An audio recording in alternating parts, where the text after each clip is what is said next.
Hi, everybody, and welcome to yet another great cocktail. We've got a real special guest, and we have a really special drink in store for you, and it's going to be great fun. My guest today, via Zoom, all the way from the big bad city of Toronto, is a face that is not unfamiliar to you, and most recently, the star of The Third Life of Eddie Mann, David Rosser. David, how are you, my friend? I am very well, and I'm so excited to be joining you on the Tiki Deck.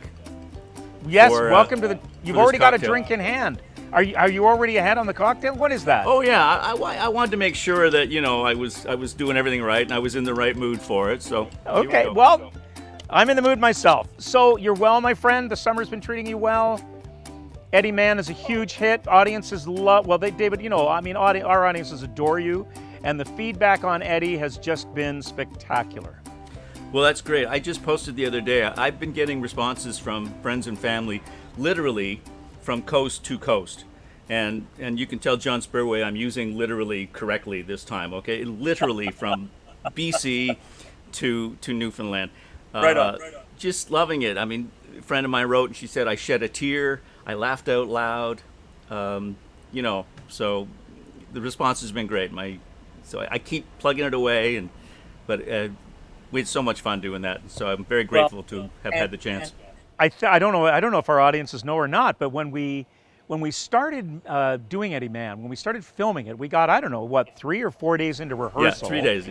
And on April the 8th, we had to cease production of it, and we didn't get back to it again until July the 8th. So we had this 3-month hiatus, and David and Stephen Sparks and Jeff Wetch, and they came in and knocked it out of the park. It's like we had just had a day off, not 3 months off. Well, when you're working with good people, right? So, and Orangeville has always been good people. So there you go. This is why we work with professionals. So don't try this at home, boys and girls. Always work with a professional like David Rosser. So, my friend, you have a favorite cocktail that you want to share with us here on the Tiki Deck. I wish you were here in person so we could be making this together, but you're on what do you call that, Dave, where you're sitting? This is the Facebook famous porchanda. The porchanda, okay. Porchanda, because it's not really a porch, but it's not really a veranda. Now, so it's a porchanda. What's the difference between a porch and a veranda? Well, it depends. If you're from the East Coast, the porch is basically that mudroom you step into to take off your boots and, put your fishing and a veranda is a very suburban kind of sprawling where you can sit, 14 people and this is and it's not really a front deck, but this is a good size. We've got 2 Muskoka chairs here. We've got a bench with cushions over here. We've got the awning and so it's our porchanda. Oh, it sounds so much nicer than the Tiki Deck, let me tell you. No. I've seen. I want to get on the Tiki Deck, but the pictures I've seen look lovely. Well, we'll have you here soon, my friend, because we love you, and we're going to get you back here live and in person. That's the next step, David. Live and in person. So what's this cocktail you want to share with us? I want to share my Dark and Stormy. A Dark and Stormy. Now, Dark and Stormy. Dark and Stormy. It's dark, like the letter N, right? Not and stormy, but stormy. Dark and Stormy. Dark and Stormy, and it is, correct me if I'm wrong, but it is the official drink of Bermuda. Is that correct? It is. And why Bermuda? What's the connection to Bermuda? Well, depending on what story you hear. Oh, I love a good story. You know that. Okay, Bermuda-wise, they do claim naming it, and again, a lot of it comes back to the Royal Navy and sailors in general. As you know, there's more than 300 wrecks lying off the shores of Bermuda, Right. and the clouds and everything. And rumor has it, the guy was given a ginger beer, dark rum mixture, and he held it up, and he says, "Oh, I've sailed through these clouds many a time. A smart sailor knows to stay away." So evidently it took on the persona of the Dark and Stormy Nights over the triangle.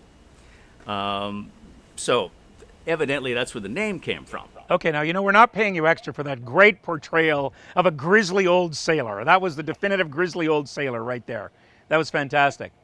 I've had Dark and Stormies more than I care to admit, actually in Bermuda. And of course, they're made with a very special rum. Correct? Goslings. Gosling's Yes. rum. I realize that here on the Tiki Deck right now, Lisa just counted them. I have 10 different kinds of rum. It rivals gin in my books. But there is only one rum that is acceptable to use in the Dark and Stormy. Yeah, it's imperative. Yes. And evidently, Goslings, they say in their patent that they are open to suing any other dark rum that attempts to promote a cocktail, the Dark and Stormy cocktail, using any dark rum other than Goslings. Okay, so if any members of the Gosling family, and I've met a couple of you, if you're watching right now, we are in fact using Black Seal. We are using Gosling's Black Seal. Do you know why it's called Black Seal? I don't.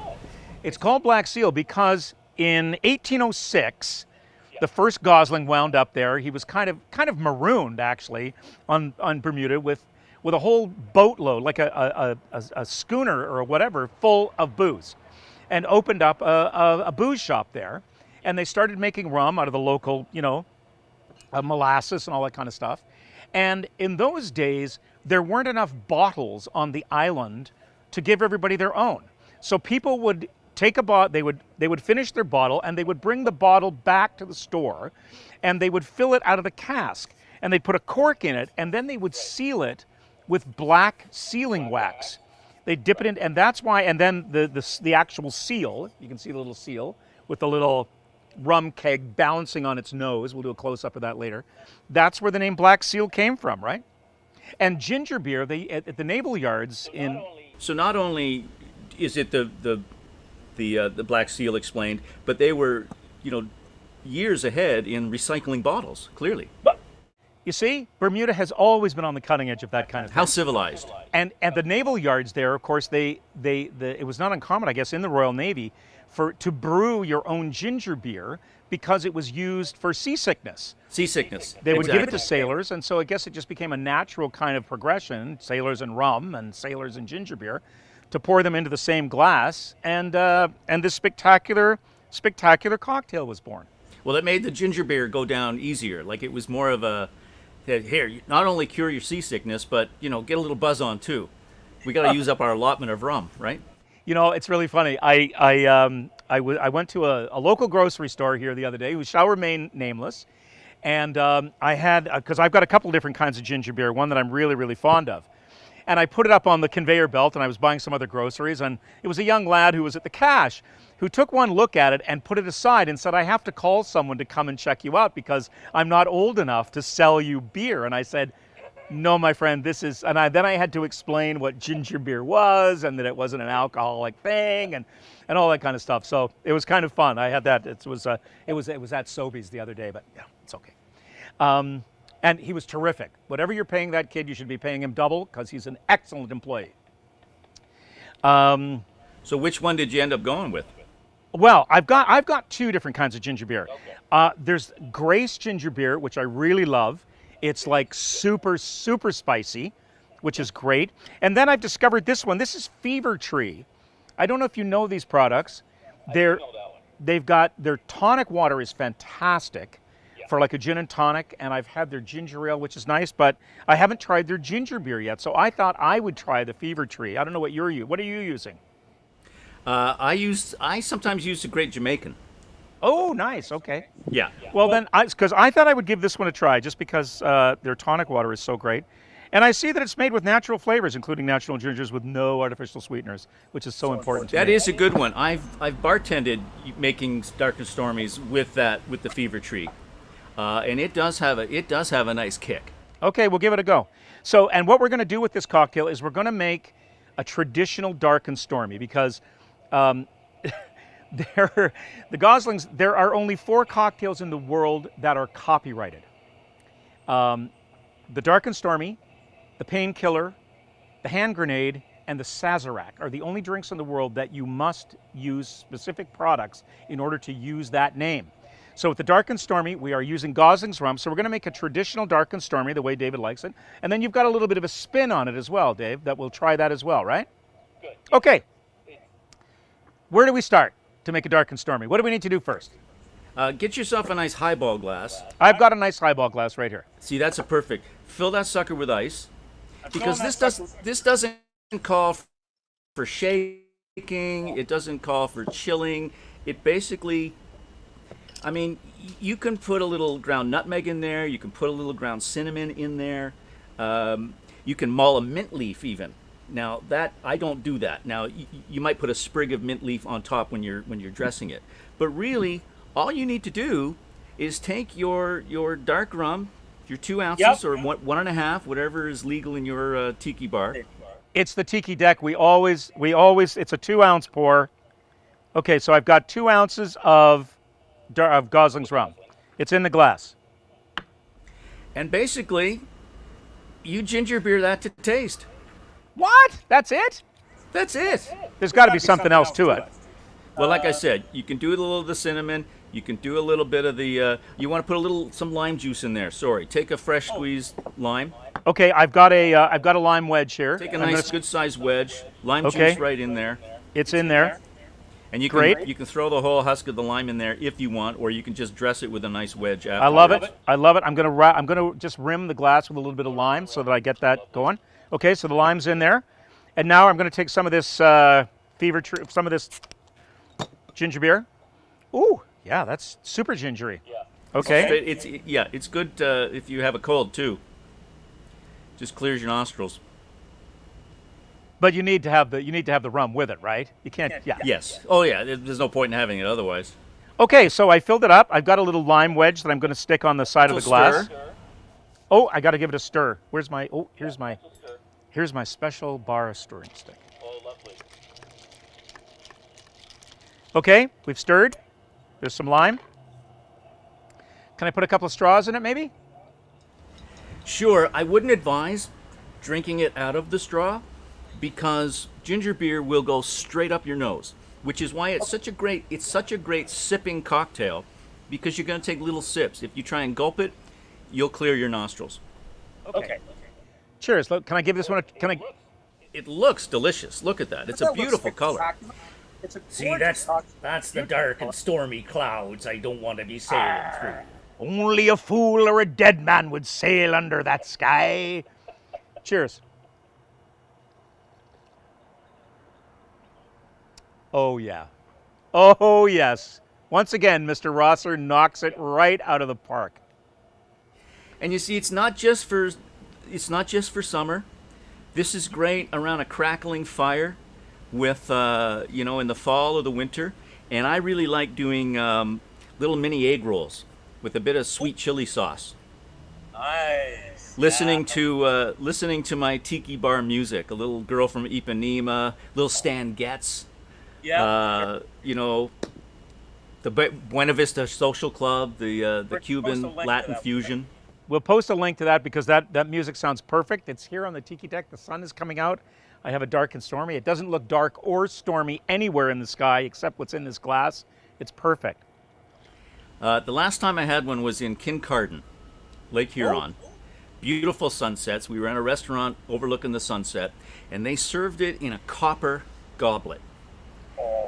So it was so cold, and so, I almost had to take a napkin to hold my copper goblet. It was just so cold, but it was so refreshing. But you've got that refreshing feeling, and then you get that kick from the ginger beer and that smooth velvetiness, sweetness from the dark rum that just...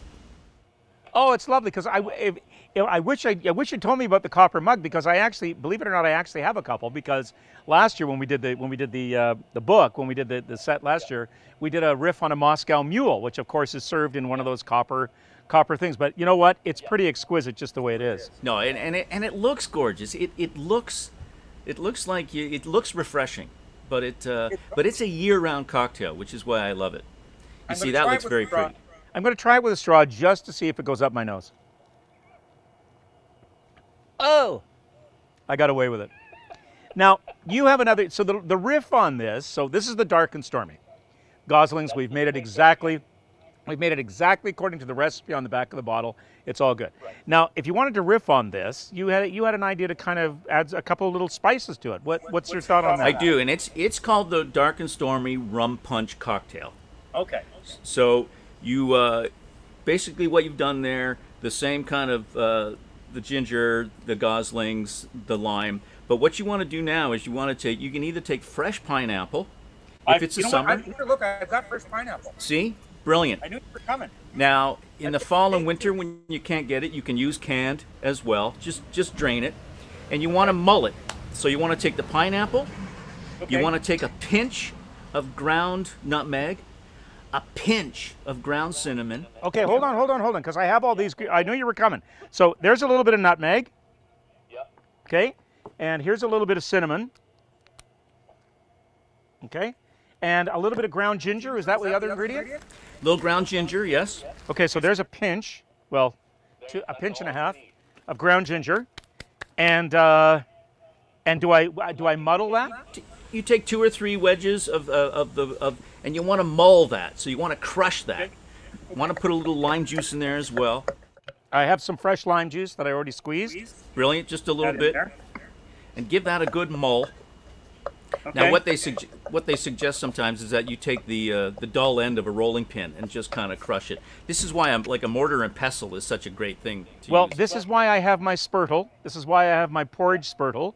And stay tuned, everybody, because we are going to do that Porridges of the World episode. We're just going to do one, congee, all kinds of. It's going to be great.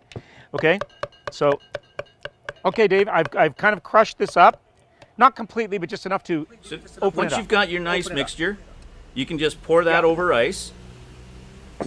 Okay. Leave room for the dark rum, though. How about if I just pour the whole drink right in there? Well, yeah, okay.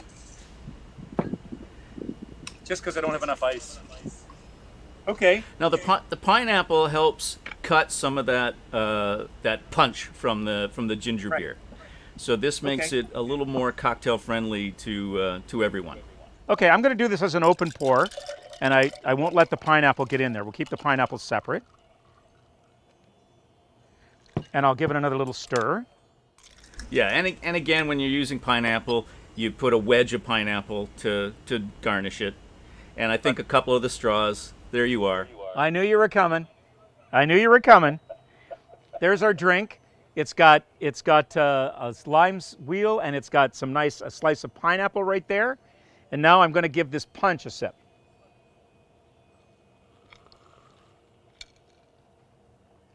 Oh, that's lovely too. A completely different drink. Yeah. It's got a completely, the ginger, like now that little pinch of ginger is great. It just kicked up the ginger beer. The pineapple is And you fantastic. got a little bit more Pineapple is sweetness, fantastic. some sweetness to it. It's just a lot more of an island feel to it. It is. Suddenly we kind of went from Bermuda to a little further down the chain. That is delicious, and pineapple's always good. Yeah. So we're going to have that with some mini egg rolls. Yeah. I mean, I love drinks with pineapple. Yeah, we do. Mini You dumplings is always good, whether they're veggie or a little bit of chicken dumpling. Okay. And again, anything with a little bit of that sweet chili sauce, it really plays off the ginger really nicely. So, Be perfect. yeah. Yeah. Oh, and I say, kick back, get your cigar, get your drink, and you are set to go. There you go. You got the stogie going. You got it all going. 2 cocktails. You got 2 for 1 from Mr. Rosser. You get two for 1 when you're working with David Rosser. So we got the Dark and Stormy, and we got the Dark and Stormy Punch, both of which are fabulous, fabulous cocktails any time of the year. Mr. Rosser, my friend, and we're going to listen to those tunes. We're going to listen to The Girl from Ipanema, and we're going to kick back here on the rest of it with the Tiki Deck. Thank you, my friend. Thanks for joining us. I'm so glad I could be there. I'm sorry I couldn't be there in person, but hopefully not too long from now. And You're always thank here you, in our everyone, David. for all the support you've been giving Theatre Orangeville during this ridiculous time. And go out and see Chase the Ace and whatever live theater David has planned. We're going to hire this guy again. I'm telling you, we got to get. You need to be a part of our PR department. Thank you, David. Thank you, my friend. Love to be both you and Nora. Enjoy the rest of your summer. I will. And we'll see you soon, my friend. Cheers. David. Thanks. Everyone.